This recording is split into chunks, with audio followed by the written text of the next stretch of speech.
These are long bed cuts. Long bed cuts may be straight linear cuts, or they may be circular or arced, like a bow or an arch.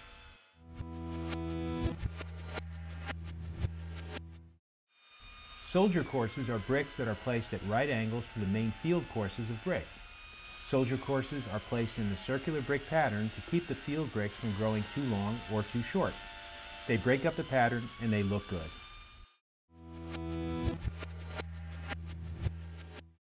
These are head cuts. Head cuts begin and end between long bed cuts. Head cuts might also be called radial cuts if they are radiating from the center of a circle or an arch.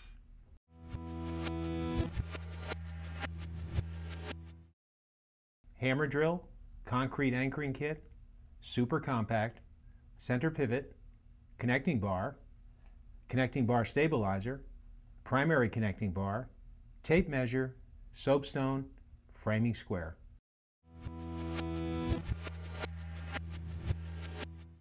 Determine where the center pivot is to be located for a circular pattern. Draw a crosshair on the floor at the point you wish to mount the center pivot. Align the four corners of the center pivot on the lines. Using the hammer drill and the screws from the concrete anchoring kit, attach the center pivot to the slab.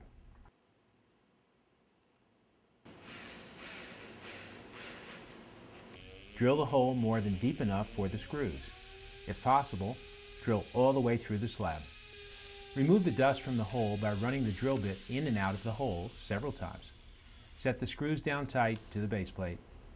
To prevent the screws from breaking or the heads from stripping, put a lot of downward pressure on the screw and click the drill trigger to gently set the screw. If the screw binds, back it out and ream the dust from the hole. If the hole strips and is unable to hold the screw, insert a sliver of wood or a Q-tip in the hole. 2 screws set opposite of each other are usually sufficient to hold the center pivot. If it becomes necessary to temporarily remove the center pivot, mark the base to indicate the direction it is pointing. When the pivot is accurately repositioned, the engraver will cut exactly where you left off.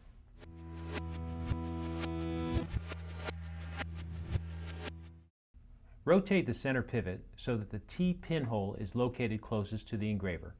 Insert the primary connecting bar into the carriage. Attach the engraver to the primary connecting bar.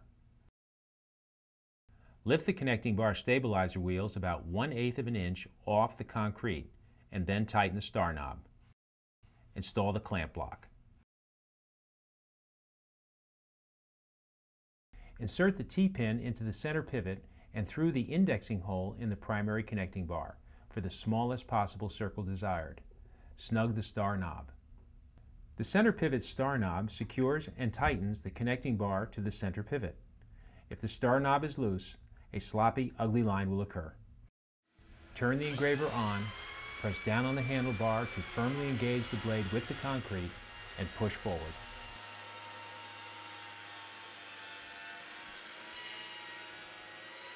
To move out to the next circle, remove the indexing pin, release the star knob, and move the engraver out. Locate the next indexing hole, insert the pin, snug the star knob, cut the next circle.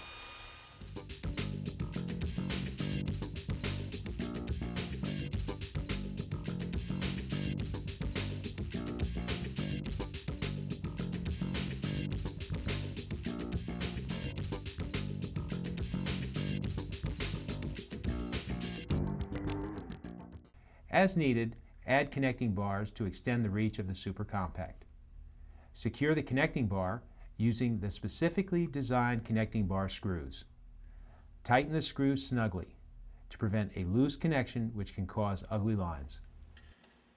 Locate the next indexing hole, insert the pin, snug the star knob, cut the next circle.